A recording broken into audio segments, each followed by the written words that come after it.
What's up, everybody? Welcome back to the Finish the Race podcast. Thank you for once again coming to watch. Got a great guest today, a incredible speaker, a man of great words.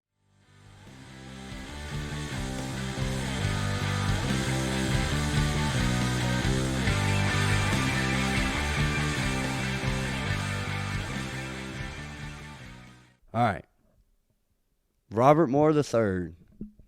What's going on, bro? What's going on? Thanks for letting me in your home. This is Yeah. this is sweet. Yeah, no.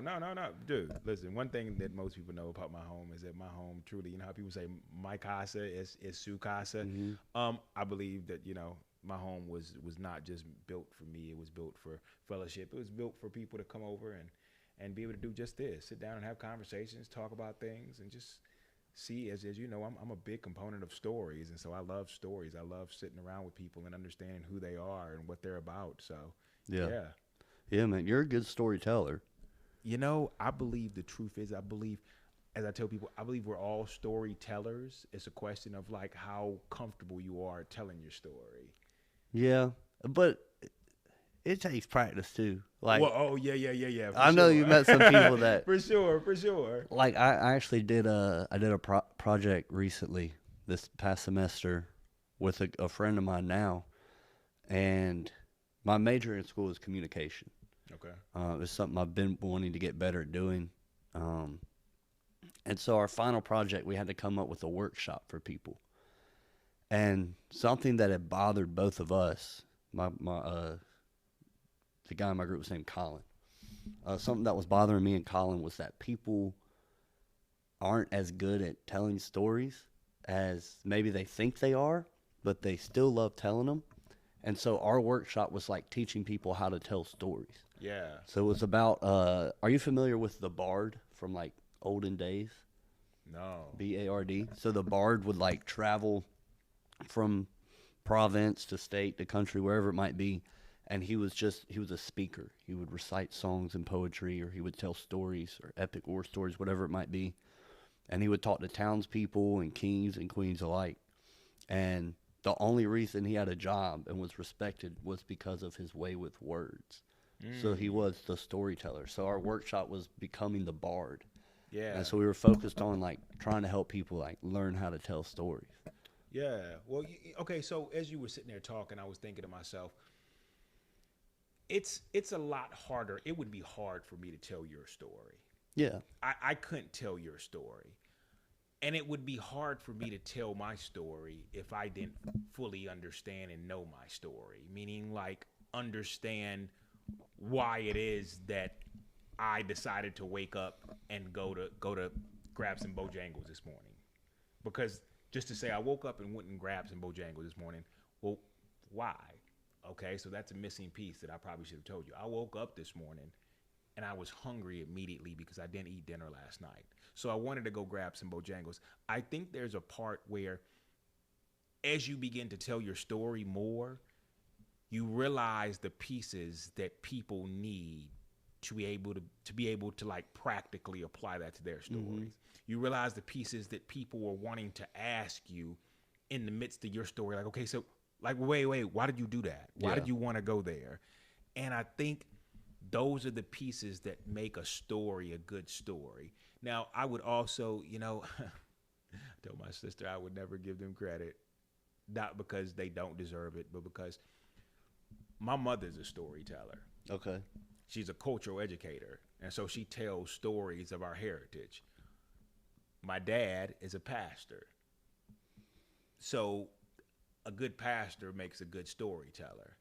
Now, even though I would sometimes say, well, I didn't take that from either one of them because I never really got to sit in that, there are certain parts of my life where I did experience that. And I would like to lie and say, oh, well, I wasn't studying them. But in a way, I was kind Yeah, of it just studying them. happens. And I became a part of the bigger story. So, yeah, I would say that in all of that, there's as we tell stories, we get used to our own story. As we begin to tell our story more, yeah, we get used to our own story, and I think that's what makes a good storyteller. And that's something that, I mean, you have an entire podcast dedicated to stories. It's say God's glory. Well, you got it on there. Yeah. God's glory It's and so men's funny. stories. I wear this hat all the time, or a lot, and it goes right over people's heads. That's my podcast. Yeah, that's it. Because a lot of people are just like, "Yo, I like the ring of that. I like how that sounds," and I'm like, "Yeah, well, it's a podcast too." Yeah. And Dude, it's great. no, I appreciate that, bro. It's a I after listening to Rip today, I was like, I need to listen to this more. Like, Yeah, dude, it was incredible. yeah. So I think the beauty of the podcast, and it's not to like big up my podcast because I'm just a component of it. I just facilitate it. It's almost like somebody letting you come in and borrow a room. I just host the conversations and the stories that are already in people. The question is, are they brave enough to be vulnerable and to expose the pain, expose the truth of what happened in their stories? And when they're willing to expose that and talk about that, man, there's so much power in a man saying, "Yo, I'm having a hard time. I'm struggling with something." And as he's saying it, you're sitting over there like, "Yeah, tell me more about that." Like, me too. Like, yeah, like Maybe like, we what- can figure this out. yeah. Or maybe you've already figured it out, and maybe you've already like if nothing else, I don't feel alone now. Because I think a lot of times we're so focused on like figuring it out that we miss the component of like, I don't feel alone anymore now. Have you ever seen the show? I'm not gonna get completely sidetracked, but yeah, have you ever seen the show Ted Lasso? Ted Lasso, no. There's a great line. I actually just watched one of the episodes recently. It's become my favorite show. But there's a great line. They go to the locker room after a game. It follows a soccer team and the coach. And they go into the locker room after like brutal loss, and the whole team is just sad, morale's down, and he's like, "It's a tough loss." He was like, "Right now we're gonna be sad, and that's okay." And he said, "Look around you though. Look at the people around you." He said, "Because I could promise there's something worse than being sad. That's being sad and being alone." And so when you said, and actually talking even before the show started, just the importance of community and the importance of just being heard and somebody being there with you saying, "I hear you. Yeah, I'm right here with you." yeah. That's really cool. Yeah, man, listen, I never really realized that's a lie, dude. Okay, you know, I was about to lie and be like, I never knew how powerful it was. And no, as I sat here in that, all of a sudden it came back to my mind of how like days in college where I didn't know how to be by myself outside of class. As like the day came to an end, and I always wanted company. And it was less about what they may be talking about. It was less about what we may be watching, but there was a comfort in having somebody there. And as I recently realized, it's a word called witness, where and I know there's going to be people that are going to Google it like I did, like witness, WITHNESS, of just being present, just being there, being with somebody that may be going through a rough time. You don't have to have the words. You don't have to have this magic right thing to say to make them laugh. You don't have to like take them to get drinks. You don't have to take them to something to distract them out of it. Just sit with them in it. I think there's so much power in that. That just triggered something, dude. Okay, let's go. That was awesome. Yeah. All right, so I did an episode 2 days ago. What's today? Sunday? Yeah. 4 days ago. Sorry. Okay. And both of us are like big overthinkers, trying to figure out how to stop doing that.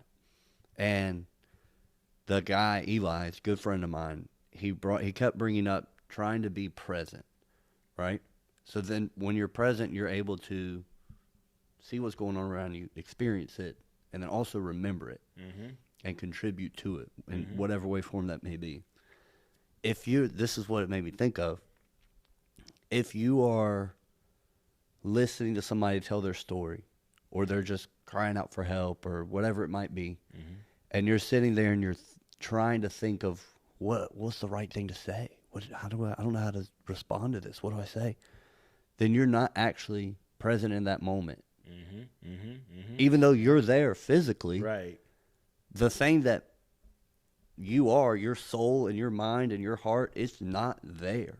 Yeah. Which means you're not that witness, you're not practicing that. No. So they may feel that and they may see like, man, he's not even paying attention to me. Yeah, because they're too busy running through that data bank of like, well, what do I say? Okay, how do I respond to this? Yep. Instead of just like sitting there, like being empathetic to just allow them the space to talk. You don't have to talk over them. That's the beauty of it. You don't even have to say anything. No. Just being there. Yeah, that was cool. I like that. Yeah. You see how that works? How like certain things trigger certain things. Yeah. Like, oh, I live in that space. I love Absolutely. that space. Oh no, it's the best. It's great. I've gotten a lot better at it. It was something I just had no idea even existed for a long time. Yeah. I was just like, I have to figure out what to say immediately. Yeah, all the time. Dude, me Yeah. and you both. Yeah. Of like, what's the right thing to say right now? What would make them feel better? Oh, what would, and it's the God. overthinking of that will begin to send you into like Yeah. anxiety or panic attack as you sit there and you try to be with a person thinking you have to have the right thing to say to them. It's And crazy. Then if you just listen, then the right thing to say just always appears because you listen to what was being said. 100%. Even if it's what you say is, I'm sorry that happened. Right. That sucks. I can feel what you're feeling just by listening to you. And no, I can't carry that feeling, but I can empathize with you and say that sucks and I'm sorry that happened. Yeah. What made you want to do the podcast focused on men's stories specifically? And when did you start it? Yeah. Okay. So the truth is, just so nobody ever gets it confused, everybody has a story. Yep. Everybody has a story. Women's stories matter too. Men's stories was not my initial go-to. It wasn't like, well, yeah, I'll just sit down with men. I love how God has a sense of humor. So for anybody who's like whether you subscribe to God or not, I recognize that God has a sense of humor. If you've ever watched even The Chosen, you see the sense of humor that they give him even in that series of like, God likes to see things from a perspective of, most of my life I have sat down and across from majority women. I have never cared as much or sat down across from a man and cared about his story, because the truth is that I was looking at it from a selfish standpoint. If I can sit across from you and listen to your story and empathize, then eventually now you owe me something. Why do you think you had that? Because I recognized that I had a gift before I realized I had a gift of being present. And I use that gift for my own selfish reasons. I use that gift to exploit what I got out of it, what would come later if I sat there and if I was present and if I was loving and if I was empathetic. And I'm sure there's so many other things in that, growing up in a house with a mother and two sisters, I was used to sitting around with my sisters or my mom and listening to them, even if I said nothing. But I realized that equally I needed that myself. And so a lot of times, how people say, well, I offer what I need the most. Like I can give somebody what I need the most. Okay. I'm offering you something because at the end of the day, I really need it. And so it's easy to offer what I need the most. And so as I sat with people, I realized that, wow, okay. And I got remarks like, man, you listen so well. It's not hard to listen, is it? All you gotta do is but be you know quiet, what? The truth is sometimes it is a rather hard thing to do, to be quiet. Yeah. Because on the other side of the thing, sometimes I didn't know when to shut up. So, as I sit here and say that, I'm like, yeah, shut up now, Rob. But no, I think that the reason why I decided to do God's glory and men's real stories is because I realized that my story was so impactful. And it wasn't just my story, it was a story of how what I had done came to an end. And I surrendered my story to God and said, okay, hey, look, if you think you can do something with this story that I feel like should just be a closed chapter now, an ending, the end, then I'll let you have the pen, I'll let you have the book, and I'll let you begin to continue to write. And what he began to show me in my story as I began to understand who I was, my identity, my pain, my past pain, the trauma that I carried around that I had been through as a child, going into teenage years, adolescence, teenage years, and adulthood, was that God the whole time was leading me, and things could have been a lot worse. Of course, we can always see that it's being a lot worse, but I realized that even in my own story, God was doing such a remarkable thing, and there were so many other men who had a remarkable story of what God had done in their life and was still doing, because it's not like God is a thing of the past. Mm-hmm. He's still in our story. He's present, and he's already in tomorrow. Mm-hmm. So he knows what's going to happen for Isaac tomorrow, but we don't. So sometimes we sit in the fear of like, well, I mean, like it doesn't look good. I don't think I have enough. I don't think it's going to go as well as I expected.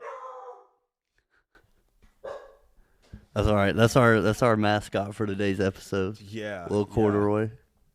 Yeah. And so, and a lot of it, the truth is as we sit in those stories, men's stories don't get told often because as men, our strength comes in our silence a lot of times. Our strength comes in our stoicism. Our strength comes in how much we can carry and keep going without, breaking a sweat, without showing our lack of strength. So we do that. And so what's your story? Oh, everything's good. I'm fine. Doing good. Everything's good. Mm-hmm. And that's our story. That's the extent of our story. How you doing? All of us got the same story. We all have the same story. How you been doing? Doing good. Great. I'm fine. Yeah. And so when that's the extent of your story, well, how could God ask me to create a podcast called God's Glory in Men's Real Stories? And I'd be lying if I didn't tell you. I didn't tell God, men don't talk. Like, you just begin to allow me to see the power and what you can do in my story. But men don't talk. We don't talk about things. We hide them. We mask them. We push through. We're strong, and we show our strength and how well we can keep it all together. But I know God showed me that my strength was never in me and how strong I was and how strong I could push through. It was in me realizing that where I am that I am strong, and not because I can manage it, but because it's what he begins to do in my life. Mm-hmm. It's me realizing that, wow, that's you that's holding me up right now, God. That's you that's pulling me forward and calling me into the next day. That's you that's telling me, hey, look, I get it. It's storming right now, but come back here and sit on the back of the boat with me. Yeah. I'm about to go back to sleep. Feel free to do the same. Yep. You got to rest in his peace. That's where it's at. Yeah, for sure. I never heard it said like that, but I like that. You got to rest in his peace. Oh, yeah. Yeah. It's I like there. That. Don't run away from it. Yeah, that's good. You said something that I really want to talk about because I think this is a very interesting topic. Okay. The fact of the society we live in now, the expectation, which is shifting in some weird directions, but for the most part, men are expected, like you said, be quiet, head down, nose to the grindstone, don't share your story or whatever it might be. That's a very blunt way to put it. Mm-hmm. It's very much more complex than that. Right. But the words of affirmation that are beneficial until they are not, until they're toxic. Mm-hmm. That was one of the ideas that that you had sent over, and that one stuck out to me. Mm-hmm. What is your take on that? What does that mean to you? Yeah. Okay. So, um, I think that in life, people go from coping with things that they're going through sometimes in maybe unhealthy ways to they get to a place where they're coping from a healthy space. So I was drinking. Now I have decided that I am no longer drinking to deal with my pain. What I'm going to begin to do is I'm going to begin to affirm myself every day. I'm going to look in the mirror and I'm going to tell myself, you are loved. You matter. Life could be worse. You are needed in this world. You affirm yourself of these things. And the truth is before we get to affirming ourselves, we're always looking for that affirmation from others. Mm-hmm. We're looking for others to tell me like how do I look? You look good. Yeah. Okay, thank you. Yeah. Hey, how does this sound? Oh yeah, it sounds good. Oh, okay, thank you. We're looking for that outward affirmation from others. Mm-hmm. But then we get to the point where we can, okay, I can affirm myself. Okay, I can affirm myself. And so you begin to use this, some people call it positive toxicity of Okay. like, I'm going to just pour positive quotes and positivity just all over myself. I'm just going to soak myself in positivity. And what that does is that makes you maybe a positive person, but that doesn't change what's happening around you. You're just a guy who can't pay his rent, but you're extremely positive. And that's cool. That's cool. But for so long, because I have, and I mean this, and uptown Charlotte, on every other Saturday, I go downtown and we feed, we sit down with, and we just love on the homeless community of Charlotte. Man, when you talk about stories, there are people who have a lot of stories down there. And the one thing I love about it is what I get from a lot of them is just their smiles and their upbeatness of like, you know what? I'm happy I woke up this morning. I'm happy that, that my feet still work. I'm able to walk. And I love that because sometimes when you look at their situation, you're like, bro, I don't know how you're still doing it. Yeah.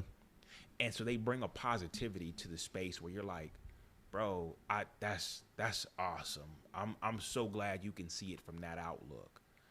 But I believe there's got to be a next step of like, I'm going from a place of like affirming myself or the positivity to like what? I got to do something. I got to put some work in. Or I have to look outside of myself, and this is where I begin to say, it's only so many times I can look myself in the mirror and say, you've got this. Mm-hmm. So many times that I can look myself in the mirror and be like, you matter. God, how do you see me?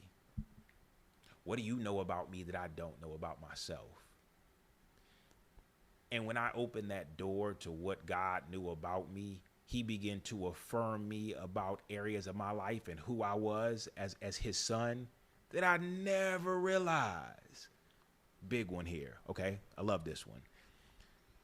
In the book of Matthew, how Jesus goes, as his ministry is about to begin, he goes to John the Baptist, his cousin. And at first John's like, bro, I can't baptize you. Like you should be the one baptized. I'm not even worthy of carrying your sandals, bro.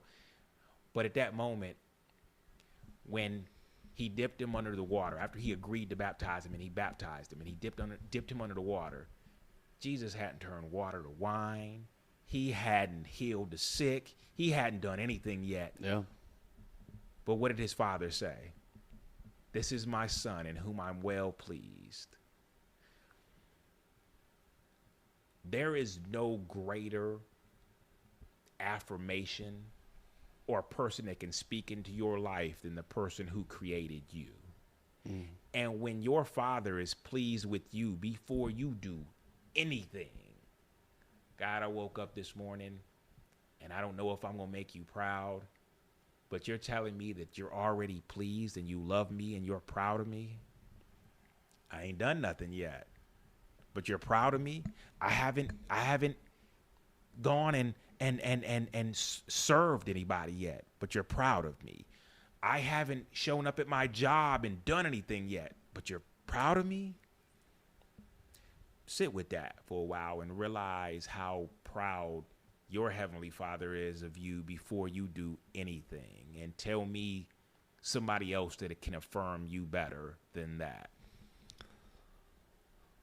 All right, I got a few things. Okay, all right. So this reaches back farther. When you said the positive, what did you call it? Positive Yeah. toxicity? Some people call it, I just picked up the term of positive toxic positivity. Toxic positivity. Okay. So with I want to make sure I say it exactly. Yeah. No. The way you had it down. I can't even see it on here. The importance of affirmation, and when does it become toxic? So Yeah. when you were saying, like the guy that can't pay his rent, but he's super positive. Yeah. You said that's cool. Yeah. That was great delivery, by the way. Is so the toxic part.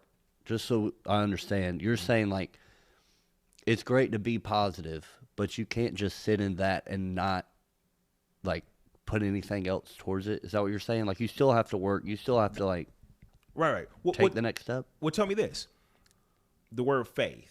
Do you have faith in you? In me, no. So if you affirm yourself that everything's going to work out because I got faith in Isaac, does that sound believable? I wouldn't take it. I wouldn't believe it. I mean, I would have a hard time. I mean, like I want to have faith in Isaac. Yeah. I believe Isaac's going to show up, but Isaac's human. Yeah. Isaac's flawed. He can. Something can happen. I want to have faith in somebody that is greater than your tire blowing out, than the fact you lost track of time, than the fact that you only know what's going to happen within the next few minutes. I'm going to get up out of this chair. That's as far as you know. I want faith in somebody who's beyond time. Okay. Who's already ahead of me. And so when I see things from a standpoint of like, I can affirm myself, but I don't. That's about as far as it goes. God, what do you think? I want to put my faith in you. Okay. And I want to trust you with regardless of how positive I am. If you tell me to go, I'm gonna go. I won't question it. But if I tell myself, if I go to the grocery store right now and pick up all the groceries I need, even though I have no money, I'm positive somebody's gonna pay for it. They might. Oh, they might. They might. I mean, you watch enough reels on Instagram and you see enough people doing it for people, you're like, yeah, that might happen for me. Yeah. But if God told you that, hey, look, I want you to get up. I want you to go down to the supermarket. I want you to begin to pick out the things that you need, just the necessities. And don't worry about it. I've got you covered. It may sound equally crazy to you, but you know what? I'll take that over my own my own positivity of like, yeah, I think it'll be good. Yeah. And I think it's just like the next step. Because I don't think there's anything wrong with positivity. I don't think there's anything wrong with affirmations. I think it's the next step. I think it's the journey of like, I'm here right now. Just yesterday, I couldn't even see the good in life. Yeah. So I think it's just the next step. Okay. I just wanted to make sure I had that. I agree with that. Yeah. I also I find the self affirmations like very strange. Like I've tried, like I did it a few times. 100%, bro. How weird is it to look in the mirror and be like, "You are kind." Yeah. It feels very strange. And when I did it, it wasn't long after I was reading in the Bible, and I wish I could tell you the verse. I want to say I already know where you're going with this. Yeah. He's talking about the end of times. Okay. Now I'm following you. And it says, uh, I don't know if it's specifically men. I think that's what it is. But men means everybody. It's Mm-hmm. like they will be lovers of themselves. Oh, wow. Okay. Okay. I see where you're going. Okay. So, yeah. And that, 100%. yeah, So, okay. So, you know what, though? I will say this. Most people who are lovers of themselves don't normally need affirmations because they already love themselves and they don't need to reassure themselves of that because they wake up on that. And that's I'm not certain about that, but I even to go back to what I said earlier about isn't it weird to look yourself in the mirror? It's weird, but I didn't say it was bad. right. It was very weird when my therapist told me that I want you to start giving yourself more grace. And I want you to start with telling yourself you love you. Mm-hmm. I want you to look yourself in the mirror and I want you to tell yourself you love you. That was weird, but it wasn't wrong. And I needed to do that. It needed to start with me. I needed to love me before I needed the love of Isaac, or before I needed the love of my mother, or before I needed the love of my wife. I needed to love me. I couldn't live off of the love of others if it didn't start with God saying I love you and me agreeing, thank you, Lord. You know what? I love me too. Mm. Cuz it's almost like receiving it and then saying, yeah, I don't agree with that. I don't agree with that. I'm not lovable. I don't agree with that. And so I can't look myself in the mirror and do something that sounds silly, but it actually is like pushing things forward. I love you. I think if anybody's watching right now, if they can go and look in the mirror right now and say, I love you, I think that right there would begin to just slightly start to change things in their lives. Because you can't offer love that you won't actually receive. Yeah. You I usually don't do it. Like, I'll still say, like, the one I say a lot to myself is, you're all right. You're all right, dude. You're all right. Like, whenever something bad is happening, or I'm getting frustrated, or I'm getting stressed out, it's like, you're all right, dude. You're good. So you're almost like relaxing yourself. You're regulating your emotions by saying, it's all right. You're Yeah. okay. You're okay. But I ain't gonna lie, dude. I'm terrified of the love word. I just am. Like, I'll say it to, like, my best friends, my boys, but I'll say it to my parents, but even then it's like I struggle to, like, push it out. And I love them, like, wholeheartedly. But, like, in that moment, I'm like, oh, this is hard. This is scary. So of course I gotta ask the question: what's behind that? Then I don't know. what happened with love? Man, this is why I was wiping away wetness on my face earlier. My tears falling out. Listening to Rip, and I forgot his last name again. Rip Cornish. There you go. He was on your show. Shout out him. Go check that out, please. Amazing episode. Amazing story. Very well spoken guy. But he brought up, and you touched on it and put it so beautifully. I should just give up, like, connecting with people. Not stop loving people, but only letting them so far. And then they run into the wall that everybody else runs into. And all of that is because maybe one person or two people, or the other ones that I did say, you know what? Let me take this wall down and y'all can come in. And then you look around and they're not there anymore. You're like, oh, I got to put up more walls then. If they're just going to run away either way or disappear either way, why do I keep giving love away? Because it hurts like hell when it doesn't come back. For sure. For sure. I I guess that's where it could come from. So okay. And I know what to do with it. Thank you so much for sharing that. Oh, no, absolutely. I think that is the truth of most of our stories, bro. And first of all, I want to just say that that's valid. Everything you just said is valid because love hurts. And when something hurts, think about it. If Mike Tyson punches you in the face, you don't need him to hit you twice. Nope. One's enough. Yeah. And so in most of our lives, when we get hit hard because of love, We don't need to get hit twice. Nope. And so, and I think the reason why that is because it was never, we never saw love as a sacrifice that comes with pain. Mm. We never realized that because love is not like you going to the grocery store and you saying, okay, I got $5. I go in here, I check out, lady checks out all my stuff. I hand her the money and she says, thanks you. She puts the money in the cash register and she says, bye. And she's still holding on to my groceries. I'm like, no, I need those groceries though, right? Like I just gave you my money. That was a transaction. Whether you love her, not love her, there's no love there. It's a transaction. The problem is that people address our love and the way we give love the same way we address it when we go into a grocery store. We say, hey, look, I'll love you, but I'm going to need you to love me back. I need to receive something as payment for the love I've given you. It's a reciprocity of like, I need love back. So if I love you hard and then you stomp on my heart or drop my heart, that is the cost of love. It's the cost of loving a person to the day they stop breathing and the grief you now have to carry because you love them so much.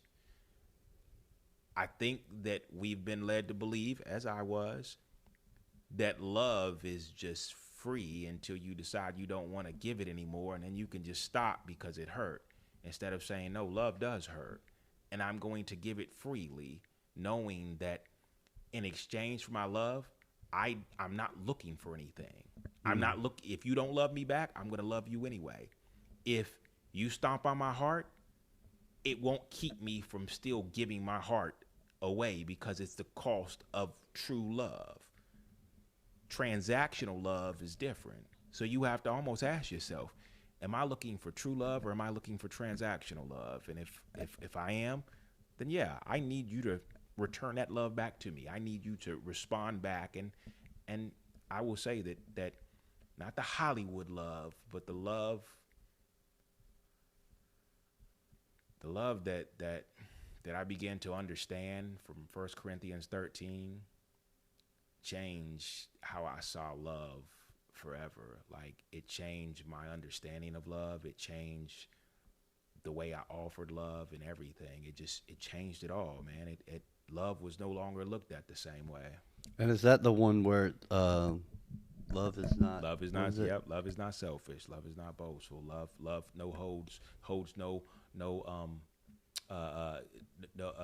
it doesn't hold on to wrongdoings, or it doesn't want to hold on to things you've done. And like 1 Corinthians 13 is so powerful. I think so many people, if they just want to stop and pause it right now and just run to just download the Bible app and read 1 Corinthians 13, I think that will give you an understanding of what love was all about. Before you were born, love was always about, not about what you got in return, but a heart of serving. It was a, I'm going to love you in spite of what may have happened. And that doesn't mean, okay, well, like I know a lot of people like to jump into the whole thing of yeah, well, I can love a person, but that doesn't mean I need to be around. Oh, no, I don't want to go down that road. I'm just simply saying love at its core is all about, I know she put it out. If you want to read that, man, I think that. 1 Corinthians 13, starting at verse 4. Mm-hmm. Love suffers long and is kind. Love does not envy. Love does not parade itself, is not puffed up, does not behave rudely, does not seek its own, is not provoked, and thinks no evil, does not rejoice in iniquity, but rejoices in the truth, bears all things, believes all things, hopes all things, endures all things. Love never fails, but whether there are prophecies, they will fail. Mm-hmm. Whether there are tongues, they will cease. Whether there is knowledge, it will vanish away. Mm-hmm. For we know in part, and we prophecy And the rest of in it part. goes on, yeah. Yeah. But that's the gist of it. And that whether you read it in, I think it was New King James, Yeah. or NIV, realizing that if you were to recalibrate your love according to that, if you were to recalibrate your love to realize that love hurts, love comes with a sacrifice of knowing that there will be pain to follow, there will be pain in this. I think it helps you to better understand why it hurt so long ago. And yeah, you've been like kind of shy to say, oh yeah, I want to offer that to somebody, but to say, you know what? Yep, it hurt me, but because I have now hidden my heart, nobody else has been able to receive my love. I've been giving love from an empty space. I've been given a fictitious love. I've been given like a manufactured love. The image of it. Yeah, there it is. Yeah. It's not. And whether they see it as real love or not, you know it. Mm-hmm. You know what it is. You know what you're offering. And I think that when you are open to saying, God, I'm going to receive your love. Matter of fact, fill me up so that I can pour love into others regardless, not looking for anything in return, not looking for them to pay it back, not looking for them to be reciprocity of like, you know, don't forget to pay that back to me. No. I'm just going to pour it out. Mm-hmm. If you come back and say thank you, cool. If you don't, I'm going to pour it anyway again tomorrow. Yeah. So you can come back for me. Yeah, it's something I got to work through. Oh, no, for sure. Oh, yeah. Oh, no. See, listen, that's the easiest part, talking about it. Oh, no. What I just shared with you, that's the easiest part. Oh, yeah. Doing it every day, doing it in spite of, doing it when my wife says something crazy and I just want to match her energy, as people like to say. Yeah, listen to me. Like, bro, that was the easiest thing, sitting down here and telling you about it. Yeah. Doing it, living it out. Yeah. Every day is a choice. How long you been married for? Whoa. Oh, there we go. Let's do this. So I've been married since 2017. Okay. I've been married since 2017. How many years are we at now? That's 8. 8 well, years? It'll be 8, depending on About when 8, your date is. October the 17th. There you go. So no, I'm sorry. October the 7th. Oh. I don't know. I love to say the 17th. I don't know why, because it's like 2 days before my birthday. But no, the 7th. Okay. But I think the better question that I would ask, and I don't think I've ever done this on a podcast before. The better question that I would ask or say is that I've been married for 7 years going on. Mm-hmm. I've been faithfully married since 2022. You want to elaborate on that? Yeah. Oh no, for sure. Okay. Yeah. There's probably gonna need some elaboration there. Yeah. Yeah. Let's see.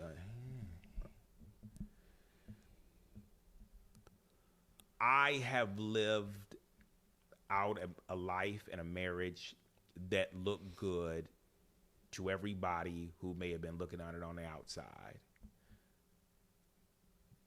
But the truth is I lived a life that I coped with a lot of my pain through lies, manipulation, and all of that led me to cheating. My choice. A lot of people are like, well, I cheated because, no. I cheated because I was selfish. I cheated because I didn't know how to address myself. I didn't have any self-control. And so I cheated for the better part of my marriage. I cheated before we got married. And so because I never saw marriage and I never saw it as like a covenant, I never saw it as something that I had the privilege to do and the privilege to be in.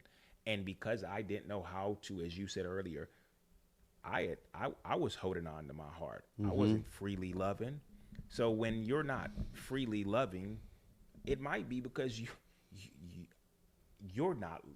haven't received love, and not from her, but it started with me. So I can't love you if I don't know how to love me. Like imagine if that was the first dating question you ask a person. Hey, so I'm curious, do you know how to love you? I was hoping you'd do that. Oh, Got it. yep. I need to write that one down. Got it. Got it. Wow. I'm here today because I was hoping that you would love me. Do I know how to love myself? What are we talking about here? And I think there's so much power in that question, because when a person is choosing another person who is hoping that they will affirm them and hoping that they will love them and hoping that they will pour into them, it's probably because they're empty. Mm. And when you're empty, trying to love a person, trying to commit to a person, trying to have self-control and do different things that you've never done before. As I was telling my son one time, I was like, son, I'd be lying to you if I told you that you can eventually decide to get married and then just cut off some of the things that you've been doing. So if you're a cheater today, you don't become no longer a cheater once you get married. No, you're still a cheater. You're a cheater that's married now. Wow. It doesn't turn off. And so for a large part of my marriage, I did what we talked about earlier. I walk through life and I'm fine. I'm good. And I'm good because I am masking my pain and everything in these patterns that I have been doing for a long time here. You didn't just get a cheater today. I've been one forever. Certain patterns, certain things I do, I've been doing them forever. They don't turn off because I got married. They don't turn off until I address them. But I don't feel like addressing them. So no, I'm going to sit around here and I'm going to let you now have to be a part of my pain by bleeding all over you. Dang, man. Yeah, I appreciate you sharing that. There, yeah. That's Yeah, I didn't know we were going to go that direction today, but hey, here we go. I mean, the beauty I is appreciate it, dude. it's what I do on my podcast. If you're like, whoa, wow, he's got real. Yeah. I don't think life can really be lived until you get real with yourself and others. It's not just about looking in the mirror and being like, man, you messed up. No, it's me being able to sit with a brother and be like, bro, I've messed up. And I'm not looking for you to help fix it, but I needed to say that out loud. Yeah. I needed to realize that I can't begin to get help until I'm able to say I need help, and that I'm messing up. Wow. I've messed up things. And so Where did you get help from? Like, if you can talk deeper about it, Yeah. I would appreciate it. yeah. Where did you get help, and then what was it like bouncing back from that, I guess, and being able to not just completely beat yourself down and be like, you know, whatever self-deprecating talk that you would give yourself. Yeah. So I will say this. I didn't think I needed help. Okay. Let's just start with that. I'm good. And you know what helps you feel good? When you surround yourself with the lifestyle that looks like yours.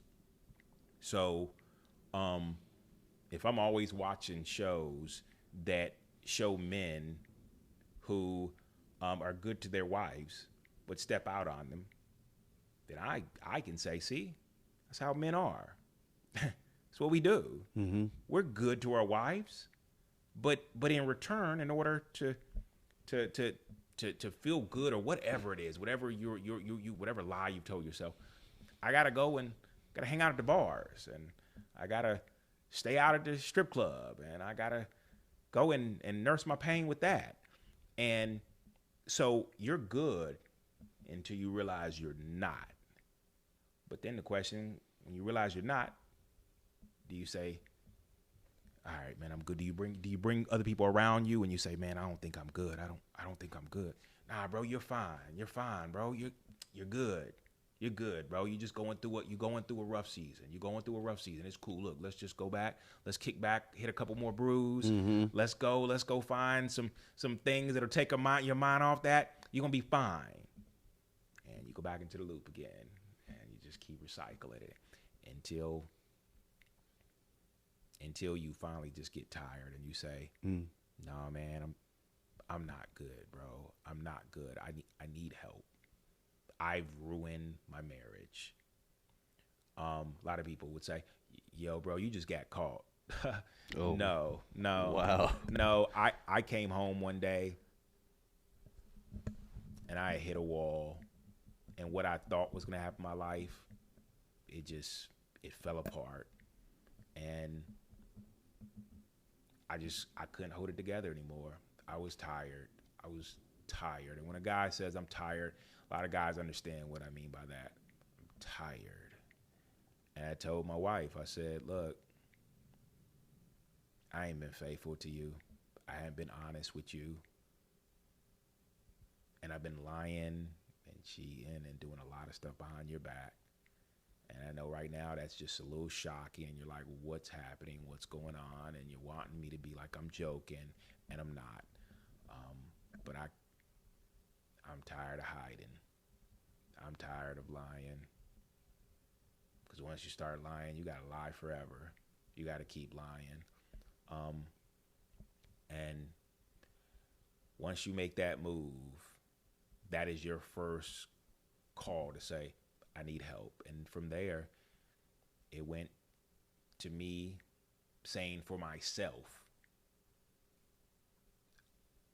I think I'm going to go to therapy because I need to talk about all this pain that I'm feeling right now. I need to talk about the pain that I've caused others and how I'm carrying it. And it's my pain to bear because of what I've done to others, overlooking the pain that was there before of what I did to others. And I will say that that's not like a consultation where you go to the doctor and say, hey, look, I just need you to remove all this pain. Just cut it all out. And that'd be great. Man, that would be awesome if they could do that, bro. They push you to sleep. You wake up. Yeah, You're just good. wake up and all your pain's gone. Man, come on. Like, what's up, science? Can we not? No, that would be too easy. I had to go and sit with a therapist, and I had to start from the age of 5. What happened at the age of 5? It was always a memory I carried of me when I was 5. It's still there from time to time. There was this memory of like, dang, I've never talked about this. I was sitting there and my mom was carrying me off, and I was looking back and my dad was there, and I was crying and I had my hands out for him. And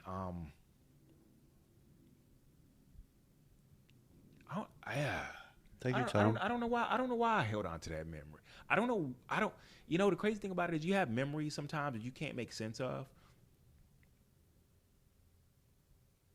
But yet they sit there like there's some like key to life. They're a puzzle piece, and that's exactly what they are. They're a puzzle piece, but they pop into your head and you brush them away. Like, I'm not even working on a puzzle. Why the heck is this puzzle piece here?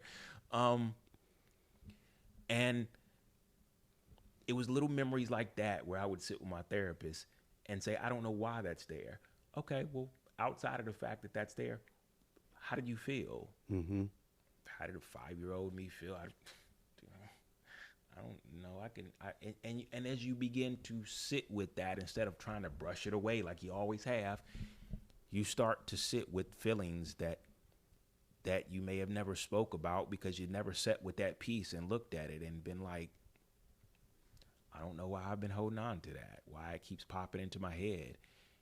And so then when you sit with the feeling, the emotion of like what you were feeling, it's like, so what did you do with that emotion? Where did you put it? I don't know. I buried it somewhere. Where I didn't have to deal with it. How you know you buried it? Well, because it wasn't there anymore. Well, what popped up where you buried it? Oh, this little tree popped up there. What was that tree?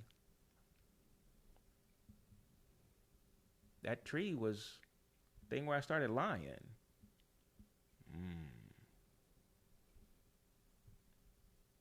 Dang. Yeah, like the fruit that you bear, you know? Or the fruit that you bury that you don't want anybody else to see. And so because it's buried, it begins to produce something else because you don't want to face that fruit.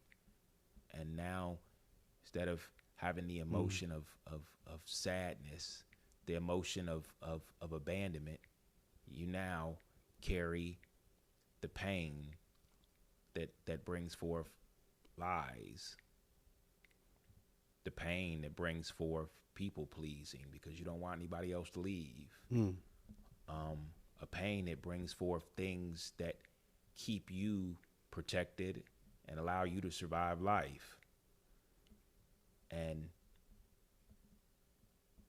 it's an unfortunate story that a lot of us go through. And no, it may not sound like that. It may not have been that story, because in that story, that was when my mom and dad were divorcing. And maybe somebody may say, well, my parents, they stayed together forever. I don't have that story. Oh, no. And that's beautiful. I think that's a lovely thing too. But I think that there was something that may have happened in your childhood. It might have happened at school. It might have happened with another relative that in turn began to create a new story in you when you decided to bury it. And because that relative said something or did something, when you buried it, it produced a fear of what if others know about this? So you know what? I'll never address it. And so I don't have to address it. I'm going to, every once in a while, smoke something. I'm going to drink something. Every time I feel that, every time that puzzle piece pops up, I'm going to drink it away. I'm going to smoke it away. And that becomes life. It just becomes life. It becomes normal. It becomes just what you do. And it helps if, well, it doesn't help, but being sarcastic, it helps if your parents did it too, because then you can learn it from them. Oh, they smoke. My mom smokes every time she gets stressed out. Shoot, I'm experiencing a little bit of stress. Let me see how that works. Oh, now I'm a smoker. My dad, he always drinks every time. And I don't ever want to be a drinker, but I'm starting to realize why he drinks, because it helps with this, but it creates more anger in me now, because now my drinking just causes me to be a little bit more chaotic. And go on for days and days. Dang, dude. Yeah. I think I was meant to be here today. You think? You think? Yeah.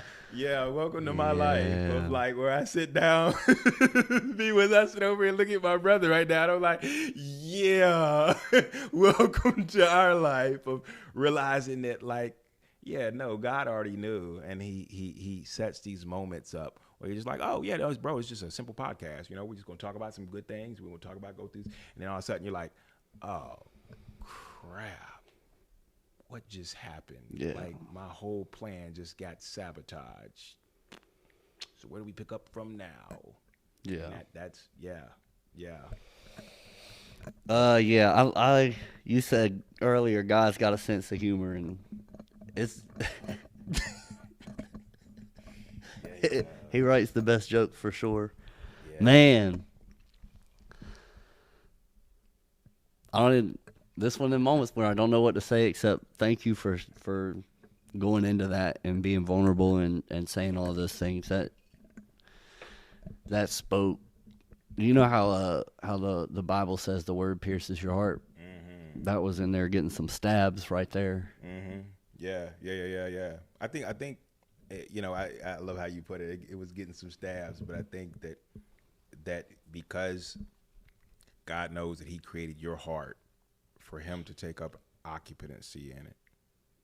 Sometimes, every once in a while, He has to awaken your heart, our hearts, that have turned to stone, that we have put in and I said it recently in the episode, put back in that ice box, as Omarion said, it becomes an ice box, and He, every once in a while, He just has to just poke at your heart and say, yeah, that's my home. That's where I want to reside. But as long as we keep our heart hidden, we keep it closed off, we keep it to ourselves because we feel like it's in better hands in our hand, then he has to remind us through encounters, through sit downs of like, if you were to give me your heart, as he told me, if you were to give me your heart, I could show you what I can do with your life by living out through your heart and beginning to be a light in other people's lives by just allowing me to occupy your heart. And you don't realize it until you say, okay, God, you know what? I done messed this up. So if you think you can do better than me, knock yourself out. And I think that's where I got in my life, where it was just like, well, I'm ready to go ahead and head on out, God. I think I've had enough. I've seen enough.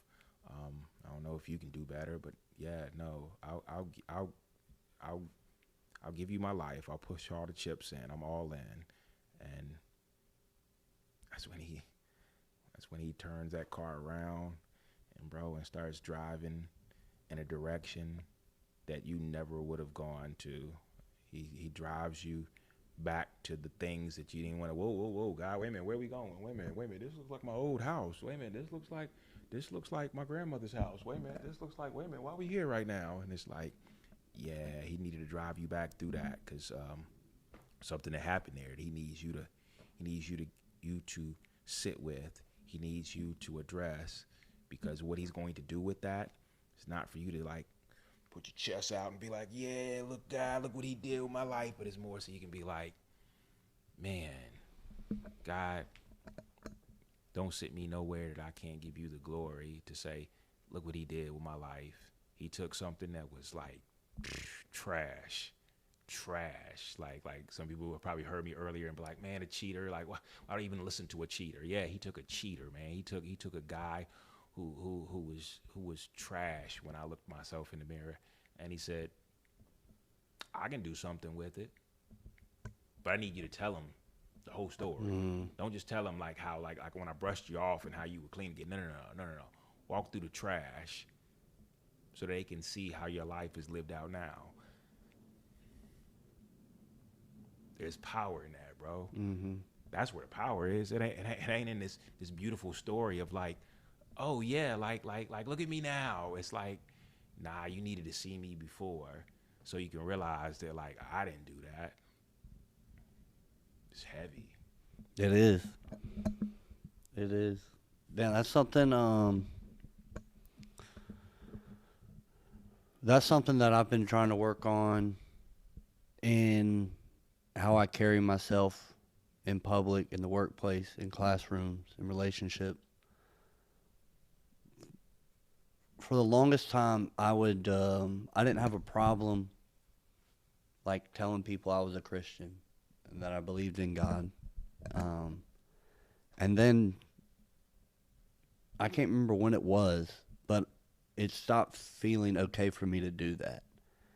And I recently discovered it when I was faced with a situation with some people in my life, and they saw my podcast, and the next day I saw them, and they were like, it was like, oh, I saw your Jesus podcast, and I never like thought of it like that. Like the whole, I guess, narrative of it is overcoming adversity, but most episodes I bring up God, I bring up Christ, because that's how I got through it. So that's how I overcame. That's how He helped me overcome adversity. And at that moment, I was faced with, do I like admit and tell him that I am a Christian, that I do believe? Because the relationship wasn't just like a stranger or whatever. Like it was I don't want to expose it, but it was an important relationship. And it felt weird telling them that, because all I thought of when faced with it was all the wrongdoings that I was like going on right then, like just stupid, selfish sinning. And I was like, I'm not worthy to like claim Him as my Savior. And so I know I am, because I know the love that I get from him is something that I don't deserve, that none of us do deserve.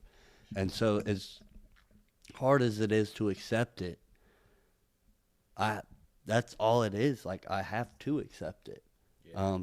or the change won't happen. And so I'm trying to work through that. Yeah. Do No. you have any advice for that? Yeah. No. Wow. That's powerful. So thank you for sharing that, bro. I mean, wow. This is powerful right now. Oh, my bad. I'm like, yeah. Thank you for sharing Yeah. that, bro. This is powerful. So I think that's a wrestle a lot of us sit in because, as you said, we have maybe seen or been led to believe that God only wants perfect people who look good, who have got it all together, whose life is cleaned up. And so, in order for God to use me, I got to clean my life up. I got to clean my crap up first because he's going to look at me and be like, no, not like that.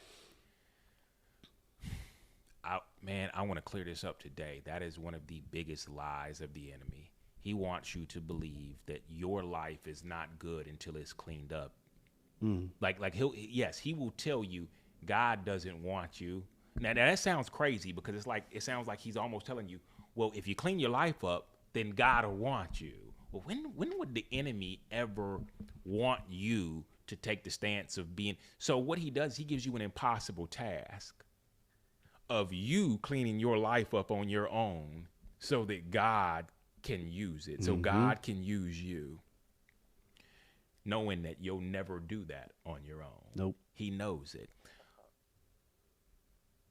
God wants your story. He doesn't want you to tell your story from a place of like, man, I've been walking with God all my life and he's just been so good and gracious, and brother, I'm blessed and highly favored, and all of those things can be true. And I have seen storms and darkness that the only person that could have found me in that darkness was God, because I was walking aimlessly in circles, not knowing what to do. And I think there's power when you say, man, like, look, I want to be on fire for you, God. I want to be bold and say, yes, this podcast wouldn't exist if it weren't for Jesus. But how can I do that as I sit here and people see me in my flaws? People see me with things that I'm still working through. And you look at it like, I'll embarrass Jesus. Yeah. I would make a bad name for him. They're like, well, he's a Christian, he's still sinning. Like, that's what goes into my head. Yep. And know that you didn't put that thought there. That thought was implanted in your head because it wanted you to say, no, I won't ever do that. I'll never proclaim his name. I will tell you that today, whether you want to say, hey, look, this is a Christian podcast, I believe in Jesus or anything, the truth is that he's never been ashamed of you of saying, hey, look, that's my son right there. Hey, look, that right there, that's my son right there. That's my son. He like you see him over there. You see what he's doing? That's my son right there. Like he's sitting up there. Like imagine a father sitting up in the stands, like hitting everybody and being like, "That's my boy right there. Look at him. Check him out. Look at him. Look at when he picked up the mic and look at the conversations that he's having with people and the stories that he's bringing out of these people. Everybody can't do that. That's my boy right there." Dang, dude. I know. Oh, my goodness. I think when you, and it's funny because I'm sorry. No, you're good, bro. I think the truth is that there's something inside of all of us that wants that.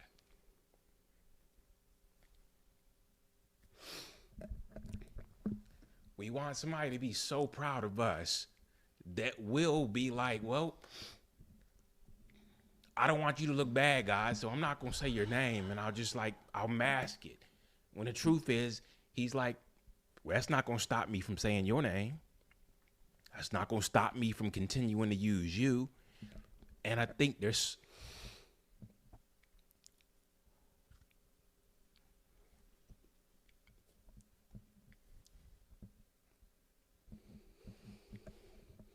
I I would say this. It's not what I think, it's what I've lived. It's where I'm at now. It's I live in this place of like realizing that, like, God, when I mess up, are you gonna be mad at me? Are you gonna be ashamed of me? And I sit in this place where he's like, how could I be? I'm already proud of you. That doesn't change based on what you do. And so it takes all the pressure off of being a human and living this human experience where he knows I'm going to get it wrong. He knows I'm going to fall short at times. He knows I'm going to wake up and be ashamed of how I responded to certain things yesterday. And he's still already proud of me. And it's like, it takes the pressure off of like being imperfect to others and having to deal with the ridicule of others, to know that I'm not doing this for your approval, for you to say, yeah, that's good, but I'm doing this for you, God. And when you get the glory, I never have to worry about you turning your back on me, saying I'm ashamed of my son. It's like, no, there's just this moment where you just get to sit in his peace and say, that's my father. And he's saying, that's my son. And I think that's beautiful when you can say, yeah, I messed up. Look at me over here. I'm still trying to figure it out. Mm-hmm. I'm still trying. I have no idea what I'm doing, but he knows what he's doing with me. And I'm not going to look perfect to you, but I'm perfect to him. Yeah. And I think there's so much power in that, bro. Dang. I know. Yep. Wow. I did want to ask you about, because I've seen you do some.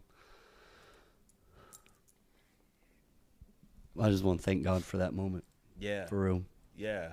And for using you in that moment, because he was speaking through you right there. I did want to ask you about the meditation. Because I've seen you do some posts about it. Yeah. I don't know, just dive into it if you can. Yeah. Okay, so and how long you've been doing it. For sure. So I love meditation, but my meditation journey has evolved, and I will tell you, when I first started like doing meditation, it started with the way to calm just all the noise in my head, all the voices, the what if, and what if, and what if, and how, and what if, and like, what if you did you? It was just that was just like my life. I woke up to that. I sometimes woke up in the middle of the night. I woke up in the morning to that, and so I began to meditate. For one, to create stillness, to create a calmness. I remember I was doing guided meditation in the beginning, and the guy was like, yeah, no, these thoughts are going to come, and I want you to kind of like just brush them away like clouds. I want you just, you can recognize them, but you can gracefully just say, hey, look, right now, not right now, not right now. And that guided meditation got me to a place where there was stillness. There was stillness in my mind. And it allowed me to focus on the things that a lot of us don't even thank God for, like the breath that I'm in breathing, the breath, paying attention to the heartbeat, the thing that the place that God resides in my life, in my heart, and how he works through me. But eventually my meditation evolved from just a stillness to filling this temple. And so what I mean by that is, like, if I were to start off my day in meditation and I were to brush away all the thoughts and to clean up and tidy up my mind, imagine it as like a room. I've swept it up. I've got it all nice and tidy. It's nice and clean. It's nice and empty. I recognize that an empty house is a great place for like somebody to come and just step in and be like, hey, look, it's an empty house over here. We're gonna take up occupancy here. So if I don't clear my thoughts and fill that room with something, then those thoughts will come back and fill that space up. And the question is who's always been louder in my life? To be honest, the enemy has. He's always jumped in and taken up space in my mind before I ever heard God's voice in my life. And so to not ever put it past the schemes of the enemy, I recognize that if I don't fill my mind in meditation with scripture of who I am, what does God say, what is the truth, then I will leave a still, empty room for some squatter to come along and say, hey man, but listen, your day's still not going to be good. Mm-hmm. You still got this thing you got to deal with. You still got this uncomfortable conversation you got to have with your wife. You still have these things in these areas of your life where you're not any good as a father. Your kids don't like you. Your son's mad at you. He's angry at you right now because you're no good at this. So I have to put truth in there before the lies begin to take that space up. I never heard it put like that before. Like 100%. you read, like, meditate on the word, Mm-hmm. but that's about as far as it goes. Yeah. And I'm a visual learner. Well, most men are. I feel Right, like 100%. Yeah, 100%. But yeah, I think that's a really good image to, like, think of. That helped. Yeah. But think about it. We're It's all important. practical. When you tell me something, just, hey, look, go meditate on the word. Okay, one, practically, how does that look? Two, what is that practically going to do for me? Yeah. How is that going to help? I think, as we talked about in the beginning, every story is not just, you can't just tell a story and just, like, leave in and put in details and miss details. No, the details are what help people practically see how that would help them in their own life. And so I think that a story is unfinished unless you can actually share, like, the details of, like, your own meditation a journey of, like, how that started and how what it has turned into, and then how you share that even through social media. Like, I wouldn't call it guided meditation, but I guess you could say it's guided scripture meditation, of where I sit down and I go through a moment of, like, reflecting on a verse, and we unpack that. And we unpack what God may be wanting to share with you through that verse, how he may want to encourage you, how he may want to replace those lies with his truth. And I think when you begin to, with anything, when you begin to fill yourself with truth, then it starts to push out the lies. I'm no good. But then when you replace that with scripture, at that point, you're starting to push out the lie that you're not worthy. When you start to push out the lies that God can't use me, when he already wants to, when he has a plan for you. He's always had a plan for you. So I know that scripture meditation is a beautiful tool in the journey of whether it be you're on a healing journey, whether it be you're on a journey to want to understand the word better and you're wanting to fill your mind with the word. Maybe it's just a way of you, like, starting your day off by, like, pushing out all the lies, all the things that you've believed about yourself, everything, to say, you know what, I'm going to sit in his truth. I'm going to fill my mind with that. I'm going to sit in the stillness of that. I'm going to breathe. Even if I may not breathe another day. I mean, like, we breathe, but we never stop to say, and, like, hold that for 4 seconds. And then very, very, very often do we ever just do that. Mm-hmm. And so to be able to do that while filling your mind with scripture, bro, that's a tool right there that some people are going to just if you were to start doing that now, man, I believe that in itself would begin to just change your life, and you would start to see transformation just by filling yourself with truth instead of lies. I think I am going to start doing that, because at the beginning of the year, one of my, like, goals was to get back into the word more. And I've kind of always struggled with, I don't know, I'll go a week or 2 weeks or a month, however long it is, and I'll consistently get in the word.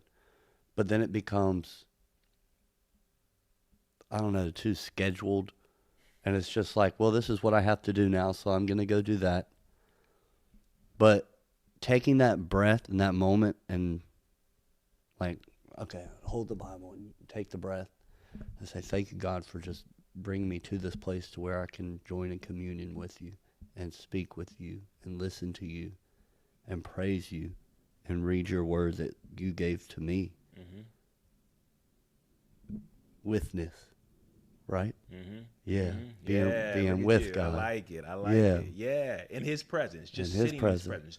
presence. Sometimes you don't even have to say anything. It's Nope. just a matter of just sitting in His presence. And Hmm. even if you're like, oh, I don't know what scripture, download. I tell people, download the Bible app. Use the verse of the day every day, and meditate on that. If you don't know which one to find, and eventually you can find scriptures that speak to your particular situation. But like some people won't get started because they don't know where to start or which verse.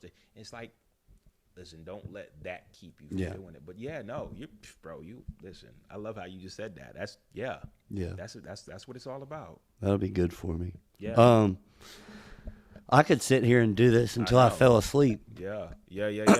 But do you have a last message for the audience that's watching? Something Man, you could tell them, or one final story, whatever it might be. you know it's funny as a host of a podcast, I do that to people, and I'm just like praying that they do have something. And as I sit over here, the second you said that, I was like, Oh no, yeah, I don't have anything. I think I poured out everything. Um, you did. I will say this, You went, and you yeah, know what? Me and you have been talking to each other. I will talk to your audience now and say that, like, I get that, like, a lot of the things we talked about today, it just got it's like smooth podcast drives, and yeah, and we just took a complete left turn. It just like, wow, that just got real. And I would say that if that like hit you as well, if it like kind of like wrecked what you thought was going to be like this just cool little podcast that you would be listening to, I would say, man, don't just run away from that feeling. Don't run away from that withness where maybe you were sitting there listening and you felt like like God just stepped into your world and just wrecked you too. I would say that was where when my life wrecked, the presence, the witness of God in a place where I needed somebody so bad to sit with me. Um, don't think that He won't sit with you. Don't think that He hadn't been sitting with you. Don't think that He hasn't been there all this time. And I will tell you that I'm gonna I'm gonna kind of hijack your podcast a little bit here just to make sure that I don't leave anybody like wondering like, well, you know, I don't even know where to start. And I would tell you this, I didn't either. Uh, but what I did know was that there was a moment where I decided to like say, all right, like God, I want to give you my life. I want to give you my life because I messed it up.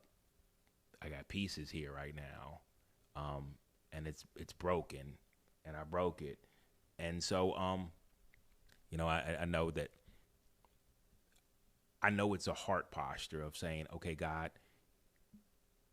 if you'll take my life and you'll begin to work in my life the way you worked in this brother's life, and the way the way that you begin to work on both of them as they sat there and just got wrecked in that moment. Can you wreck me too? Can you allow me to feel your love the same way and to feel like your son or daughter? Know that He didn't have to make you feel like a son or daughter because you are a son or daughter. We all have the same father. So how you doing, sister, brother? But know that he wants you to be in His presence. He wants to spend time with you. And so I would tell you, like, today, if you're sitting there right now and you're like, man, I want that. I want that. Like, I want my life to turn around. I want that in my life. Man, I think it's just a posture of saying, like, God, will you take a sinner like me and a person who hasn't got it right, a person who still hasn't got it right and probably never will get it right, and do something in my life to transform me and allow me to accept you into my life right now and be my Lord, be my Father, be my Savior. Um, and I want to live my life with you. If you'll make that decision today, I know that God's not one to say, I'll think about it. no, he can't wait to like do life with you, and you do life with him. So, man, I would, it started with that prayer. It started with that drive in my car. It wasn't in a church. It was a ride in the car where I made that decision and said, God, I surrender to you. I surrender to what you want to do in my life. I surrender to what you can do in my life. And so, look, it ain't about because I'm asking you. It's because I think that it's something you may want. And so if that's something that you want today, man, I would pray that you surrender your life to him and you begin to just see what God can do in your life. You grab a Bible and even it's the Bible app and begin to like see what God has to say about you and the truths that he knows about you, and allow your life to be given to him to see what he can do with it. And like I said, man, I rejoice with you if that's a decision you make today, if that's something that you want to do and how you want to begin to live your life, because he wants your life just like he wanted my life, and he can do so much more with it. As you said in the beginning, you're a speaker, and I'm sitting there like, this guy, I'm not a speaker, but no, I believe that God has something that he can do through all of our lives when we say, oh, all right, cool, I'm available, I'm cool, what you want to do. And the way he begins to speak through you, it's worth people wanting to listen.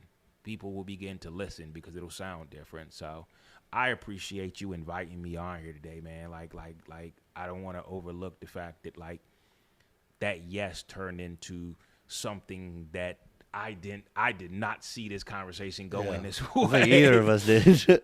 But like it wouldn't have happened if you hadn't invited me, if you hadn't felt like, man, like I feel like there's something here. And God just like saying, all right, excuse me, fellas, we'll sit down right here and we're gonna talk, and just him just bringing forth a great conversation, because you did a great job today of just asking me the right questions that I didn't even, some of them I didn't even give to you, or we didn't talk about ahead of time. But no, you like what you asked was exactly what was supposed to be asked, bro. Like forget what we had talked about ahead of time. So what y'all just witnessed was just like, whoa, Yeah. that was. Whoa. Yeah, God barged through the door today. Whoa, he just kicked the door in on us and said, yeah, let me take over right quick. Yeah. And I think that was powerful. Awesome. I think that was powerful. This was. It was so good. This is a 101 right here. This is, wow. Later on, I'm going to sit with God and be like, whoa. Like how, yeah, you got us. But no, it was beautiful, man. Yeah. I thank you for that. Yeah, thank you for allowing us to be in your home and do this, and for all the wisdom and stories that you shared. Really great stuff. Tell the people where they can find you at, where they can listen to this great podcast that you have. Well, bro, let's start with your podcast.